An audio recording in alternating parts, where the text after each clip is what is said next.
कल के दिन कान खोलकर सुन लो रे सब लोग, क्योंकि ऐसा संयोग बार बार नहीं आता।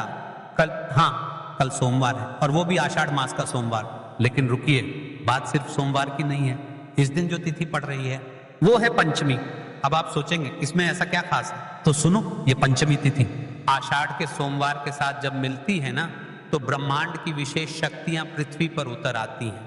ये तिथि इतनी शुभ है कि अगर आपने सिर्फ एक छोटा सा कार्य कर लिया तो के जीवन से जुड़ी धन, दुख और दरिद्रता जैसी हर समस्या हमेशा के लिए समाप्त हो सकती है। अब आप सोच ही रहे होंगे ऐसा कौन सा उपाय है, तो रुको, अभी नहीं बताऊंगा, पहले पूरी बात समझो। हम जिस समय में जी रहे हैं ना, वो परिवर्तन का समय है। कल का दिन पंचमी तिथि शिव को प्रिय दिन है और यही कारण है कि यह दिन आपके भाग्य को बदल सकता है। कई विद्वान और तंत्र शास्त्री मानते हैं कि इस दिन कुछ ऐसा होता है जो बाकी पूरे वर्ष में नहीं होता, कि इसके बाद शुरू होने जा रहा है श्रावण मास।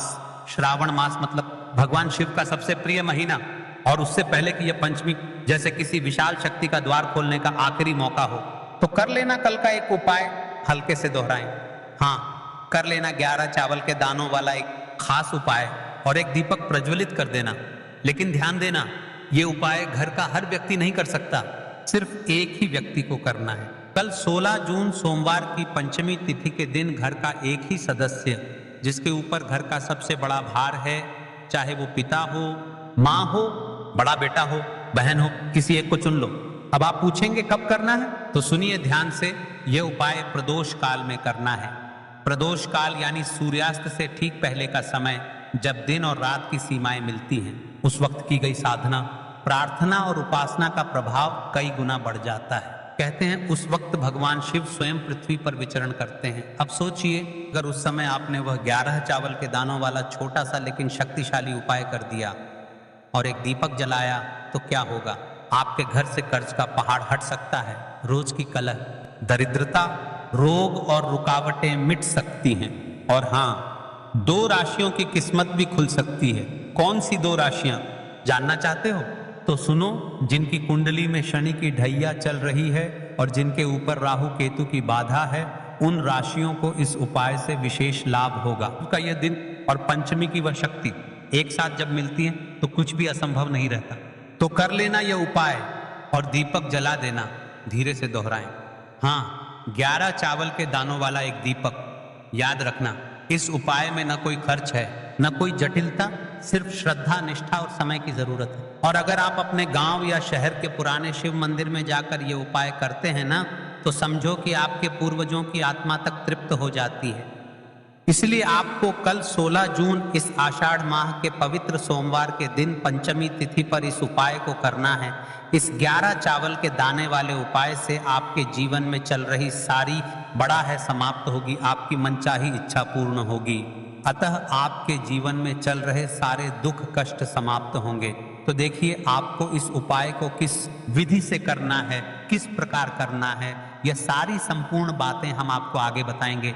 लेकिन उससे पहले, यदि आपके जीवन में दुख कष्ट चल रहे हैं, आप आपकी राशि और आपका नाम कमेंट बॉक्स में लिख दे। हम आपकी राशि से जुड़ा भाग्य भी बता देंगे और आपको यह भी बताएंगे कि आपको किस उपाय को करना चाहिए जिससे आपके जीवन में चल रहे हैं दोष समाप्त हो सके। तो चलिए अब उपाय की ओर चलते हैं। दोस्तों, अगर आप चाहे तो अपने घर में से सभी सदस्यों को भी इस उपाय को करवा सकते हैं। अगर किसी व्यक्ति की खुद की कोई मनोकामना है, खुद की कोई दुख और परेशानी है जो कि वह अपने लिए ही करना चाहता है, इस वाले उपाय को तो वह खुद अपने लिए भी कर सकता है। बाकी अगर कोई घर में से ऐसा है जो कि अपने पूरे घर परिवार की सुख और शांति के लिए यह वाला उपाय करना चाहता है, तो भाई वह भी कर सकता है। उसमें भी कोई दिक्कत वाली बात नहीं है। कहने का मतलब यह है कि इस उपाय को हर एक सदस्य भी कर सकता है और पूरे परिवार के सदस्य के लिए घर की बड़ी माताओं बहनों में से कोई एक माता बहन भी कर सकती है।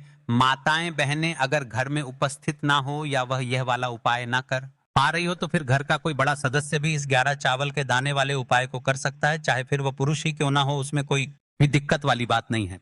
अब दोस्तों, इस 11 चावल के दाने वाले उपाय को हमें करना कहां पर है? हमें इसे शिव जी के मंदिर में जाकर करना है। सारे लोग प्रश्न करते हैं, हर एक उपाय को करते समय क्या हम इस उपाय को घर पर कर सकते हैं? तो इस वाले उपाय को आप घर पर नहीं कर सकते हो। इस वाले उपाय को करने के लिए आपको शिव जी के मंदिर ही जाना पड़ी रहेगा। उसके बाद में दोस्तों जो अगला प्रश्न निकल कर आता है वह ये आता है इस उपाय को लेकर कि आखिर इस उपाय को हमें किस समय करना है, सुबह के समय करना है कि शाम के समय करना है। तो देखो इस वाले उपाय को आप लोग सुबह के समय भी कर सकते हो और शाम के समय प्रदोष काल में भी कर सकते हो। अब अगर पूछो कि भाई सबसे उत्तम समय कौन सा रहेगा इस 11 चावल के दाने वाले उपाय को करने का, तो हम आपसे बस यही कहेंगे कि इस उपाय को आप सुबह के समय करेंगे तो ज्यादा बेहतर होगा। बाकी अगर प्रदोष काल शाम के समय भी करेंगे तो भी अच्छा होगा, उसमें कोई भी दिक्कत वाली बात नहीं है। तो अब दोस्तों जो अगली सबसे बड़ी और महत्वपूर्ण बात आती है वह ये आती है कि सुबह अगर हम उपाय को करेंगे तो हमें कितने बजे से लेकर कितने बजे तक के बीच में करना है, और शाम के समय प्रदोष काल में करेंगे तो हमें कितने बजे से लेकर कितने बजे के बीच में करना है। तो देखो सुबह जितनी जल्दी हो सके आप उपाय को करने की कोशिश करना। बाकी अगर किसी कारणवश लेट भी हो जाओ, थोड़ी देर भी हो जाए, तो 10 या 11 बजे तक भी आप उपाय कर, पर 12 बजे से ज्यादा देरी ना हो, ठीक है, इस बात का ध्यान रखना। उसके बाद में दोस्तों अगर शाम के समय प्रदोष काल की बात करें, प्रदोष काल का जो समय है होता है वह शाम के 6 बजे से शुरू हो जाता है। मतलब शाम के 6 बजे से लेकर 7 बजे के बीच का जो समय होता है ये प्रदोष काल का समय होता है। पर अभी जो मौसम चल रहा है इस मौसम में जो है शाम बहुत देरी से होती है, तो आप इस उपाय को 7 या 8 बजे के बीच में भी कर सकते हो। मतलब शाम के 6 बजे से रात 8 बजे के बीच में आप कभी भी इस वाले उपाय को कर सकते हो, उसमें कोई भी दिक्कत वाली बात नहीं है। अब दोस्तों यहाँ पर इस उपाय को लेकर एक और सबसे बड़ी बात ये निकल कर आती है कि इस 11 चावल के दानों को हमें लेना कहाँ से होता है, और हमें इस उपाय को करने के साथ में क्या और कुछ भी सामग्री ऐसी होती है जो शिव जी मंदिर लेकर जानी पड़ती है। तो देखो यहाँ पर हम आपको बता दें, सबसे पहले आप लोग ये जान लो कि ये जो 11 चावल के दाने वाला उपाय है, सिर्फ और सिर्फ आप उपाय की सामग्री लेकर कभी भी शिव जी के मंदिर मत जाना, क्योंकि हमें भगवान के सामने ये नहीं दर्शाना है कि अगर हम भगवान शिव जी के मंदिर आए हैं तो अपने फायदे के लिए आए हैं। तो इसलिए जो भी पूजन सामग्री है, उपाय सामग्री है, 11 चावल के दाने, इसके साथ में आपको पूजन सामग्री भी जरूर लेकर जाना है। देखो अगर सुबह के समय उपाय कर रहे हो तो सीधी सी बात है, लोटा जल तो आप लेकर जाओगे ही जाओगे। वही एक लोटा जल अगर मिट्टी का जल हो तो बहुत अच्छा रहेगा। मिट्टी का जल कैसे बनाया जाता है इसके लिए हमने पहले से बहुत सारी वीडियोस बना दी है आपके पास। इस दिन एक आखिरी मौका रहेगा मिट्टी का जल शिव जी पर चढ़ाने का और उपाय को करने का, बहुत बड़ा आपको इस दिन फल मिलेगा। तो इसलिए इस दिन हो सके तो भाई मिट्टी का जल चढ़ाना तो अपने साथ में कम से कम 1 लोटा जल तो आपको लेकर जाना ही जाना है। अगर मिट्टी का जल नहीं है तो घर का जल भी इस्तेमाल कर सकते हो। इसके अलावा जो भी पूजन सामग्री है, देखो 11 चावल के दाने ये अलग आपके रहेंगे और जो आपकी पूजन सामग्री रहेगी वह अलग रहेगी। पूजन सामग्री में आप जो भी चीज लेकर जाना चाहे वह लेकर जा सकते हैं, उसमें कोई भी दिक्कत वाली बात नहीं है। वहीं अगर हम बात करें शाम के समय की, तो शाम के समय शिव जी पर जल नहीं चढ़ता है, इसीलिए शाम के समय आप लोग एक दीपक तैयार कर लें जो कि गोलबत्ती का, आटे का, शुद्ध देसी गाय का घी का होगा, है ना। इस बात का आप लोगों को आप रखना है और इस दीपक को आपको घर से जलाकर नहीं लेकर जाना है, भगवान शिव जी के मंदिर में जाकर ही जलाना है। इस बात का भी आप लोगों को ध्यान रखना है। अब दोस्तों यहाँ पर हमें इस बात को समझना है कि ये 11 चावल के दाने हमें लेना कहाँ से है।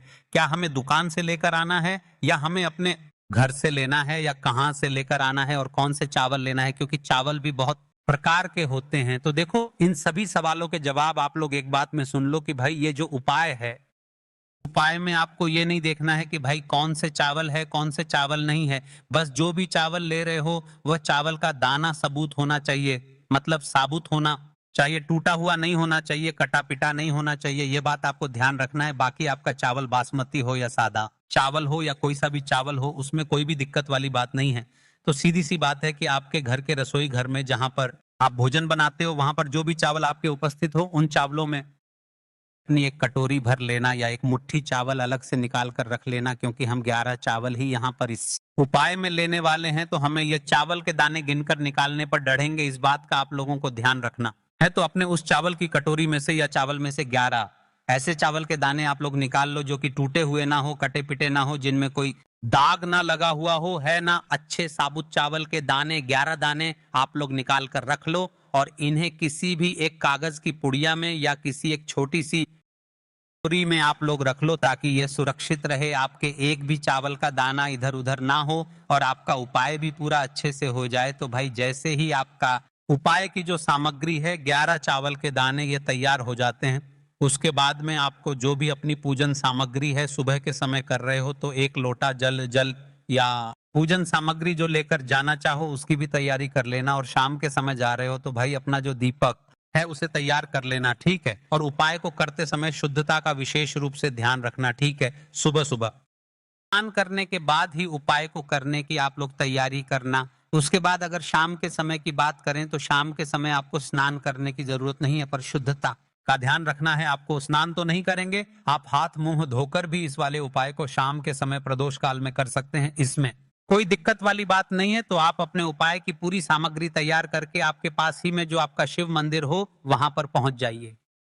पहले शिव मंदिर में जाकर आप लोगों को उपाय नहीं करना है, पहले भगवान के दर्शन करना है, भगवान से आशीर्वाद प्राप्त करना है। फिर शिव जी के शिवलिंग के पास में आना है। शिवलिंग के पास में आने के बाद आप जो पूजन सामग्री लेकर आए हुए हैं, जैसे कि सुबह गए हुए होंगे तो 1 लोटा जल और जो भी पूजन सामग्री लेकर आए हैं आप उनसे भगवान शिव जी की पूजन कीजिए। सबसे पहले तो 1 लोटा जल ही चढ़ेगा, उसके बाद में आपकी पूजन सामग्री चढ़ेगी। उसके बाद में अगर दोस्तों शाम के समय अगर आप इस उपाय को कर रहे हो तो अपने साथ में कम में एक जो दीपक है गोल बाती का जो आप अपने साथ में लेकर गए हो, उस दीपक को मंदिर में जाकर अपनी माचिस से जलाना है और उस दीपक को शिवलिंग के पास में रखना है, ठीक है। इस दीपक को रखने के बाद ही आप लोगों को अपना यह वाला उपाय शुरू करना है। और दीपक को ज्यादा पास में मत रखना, वैसे भी गर्मी पड़ रही है, भगवान शिव जी को आंच नहीं लगनी चाहिए, है ना। तो भाई जैसे ही आपकी पूजा अर्चना हो जाती है आप भगवान शिव जी को कर लेते हैं। उसके बाद में शिवलिंग के पास ही में आप कहीं पर बैठ जाइए, सामने या आसपास जिस जगह पर आपको बैठना हो वहां पर बैठ जाइए और अपने वह 11 चावल के दाने अपने सामने निकाल कर रख लीजिए, क्योंकि अब यहाँ पर उपाय को यहाँ पर करने की आपको तैयारी करना है। और इस तरीके से जब आप उपाय करेंगे, पूजन सामग्री करने के बाद, पूजन अर्चना करने के बाद, तो आपको उपाय का फल बहुत जल्दी और बहुत बड़ा होकर मिलेगा। तो अपने 11 चावल के दाने अपने सामने निकाल कर रख लेना। और ये जो उपाय है ये सीधे हाथ की हथेली से होगा, इसलिए इस बात का भी विशेष रूप से ध्यान रखना है। तो सीधे हाथ की हथेली का प्रयोग करके ही आप लोग अपना इस वाले उपाय को करना। अपने सामने जो भी आपकी कागज की पुड़िया है उसको खोल कर रख लो, या कटोरी है तो भाई उसे अपने सामने रख लो और अपने वह 11 चावल के दाने निकाल लो, ठीक है। उसके बाद में दोस्तों अब आपको क्या करना है कि शिवलिंग आपके सामने होगी तो आपने वह 11 चावल के दाने एक एक करके आपको शिव जी के शिवलिंग के ऊपर चढ़ाना है। कहाँ चढ़ाना है? शिवलिंग के ऊपर चढ़ाना है। और कहीं पर भी नहीं चढ़ाना है, आपको अपने हथेली से तो शिवलिंग के ऊपर चढ़ना है। भले ही फिर वो अपने आप जलाधारी पर गिर जाए या मतलब वहीं पर गिर जाए, उसमें कोई दिक्कत वाली बात नहीं है, पर आप चढ़ाओ शिवलिंग के ऊपर ही। तो आपको क्या करना है, अपना पहला चावल का दाना उठाना है, श्री शिवाय नमस्तुभ्यम बोलना है और शिवलिंग पर चढ़ा देना है। इसी तरीके से दूसरा चावल का दाना उठा है, शिवलिंग चढ़ाना है और मंत्र बोल देना है। और फिर तीसरा चावल का दाना उठाना है, श्री शिवाय नमस्तुभ्यम बोलना है और चढ़ा देना है।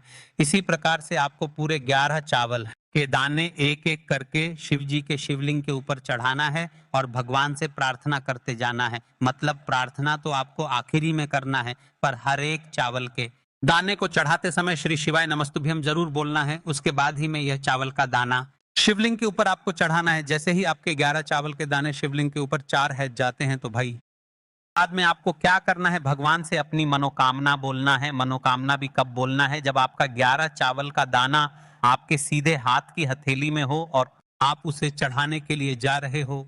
श्री शिवाय नमस्तुभ्यम बोलकर उस आखिरी चावल के दाने को शिवलिंग के ऊपर चढ़ा देना और भगवान से फिर अपनी वह मनोकामना बोल देना जिस मनोकामना के लिए आप लोग अपना यह वाला उपाय कर रहे हो, जिस भी दुख और परेशानी के लिए आप लोग अपना यह वाला उपाय कर रहे हो। बाद में जैसे ही आप अपनी मनोकामना बोल देते हो, आपका ये वाला उपाय पूरा हो जाता है। पर दोस्तों उपाय को करने के बाद आप लोगों को 2 मिनट भगवान शिव जी के मंत्र का जाप जरूर करना है। और मंत्र का जाप करने के बाद भगवान से एक और बार प्रार्थना करना है अपनी मनोकामना के लिए या अपनी जो भी दुख और परेशानी है उसके लिए। इसके बाद में आप लोग भगवान को देखकर, भगवान से प्रार्थना करके, उनसे आशीर्वाद लेकर वहां से उठ सकते हैं और अपने घर पर जा सकते हैं। बस दोस्तों यहाँ पर ये वाला उपाय पूरा हो जाता है। इस तरीके से जो व्यक्ति छोटी छोटी चीजों का ध्यान रखते हुए इस 11 चावल के दाने वाले उपाय को करेगा, निश्चित सी बात है उसे उसकी मनोकामना जल्द ही पूर्ण होगी और जो भी दुख और परेशानी है वह भी बहुत ही जल्दी दूर होंगे। और दोस्तों, अगर आपको हमारी यह वीडियो पसंद आई हो तो हमारे इस वीडियो को लाइक और चैनल को सब्सक्राइब जरूर करें। हर हर महादेव, ओम नमः शिवाय। देखो, इस उपाय के लिए आपको लेना है एक गोलबाती का दीपक। आप चाहे तो मिट्टी का ले सकते हैं या फिर घर से शुद्ध आटा मढ़कर उसका दीपक आप तैयार कर सकते हैं। इसके बाद को लेना है शुद्ध गाय का घी। अगर वह नहीं है तो कोई भी देसी घी इस्तेमाल कर सकते हैं, जिससे आपको दीपक प्रज्वलित करना है। देखो, अब ये सब सामग्री लेकर आपको जाना है प्रदोष काल में आपके घर पर तुलसी जी के घेरे के पास में। देखो, यह उपाय तो आपको अवश्य करना है। देखो, वहां पहुंचकर सबसे पहले वह दीपक आपको प्रज्वलित कर देना है। ओम नमो भगवते वासुदेवाय नमः का 11 बार जाप करना है। उसके बाद आपको अपने सीधे हाथ में थोड़ी हल्दी लेकर उस दीपक में अपना नाम और गोत्र बोलते हुए डाल देना है। उसके बाद माता लक्ष्मी से आपको प्रार्थना करना है कि हे महालक्ष्मी, हमारी सभी दुख तकलीफों को दूर करो। हे महादेव, हमारे सब दुख कष्टों को खत्म करो। इस भावना से आपको ये उपाय करना है। चलिए अब बात कर लेते हैं दूसरे उपाय की। दोस्तों, आप सभी जानते हैं कि सोमवार का दिन समर्पित होता है भगवान महादेव को, यानी कि भगवान पार्वती को सोमवार का दिन समर्पित होता है।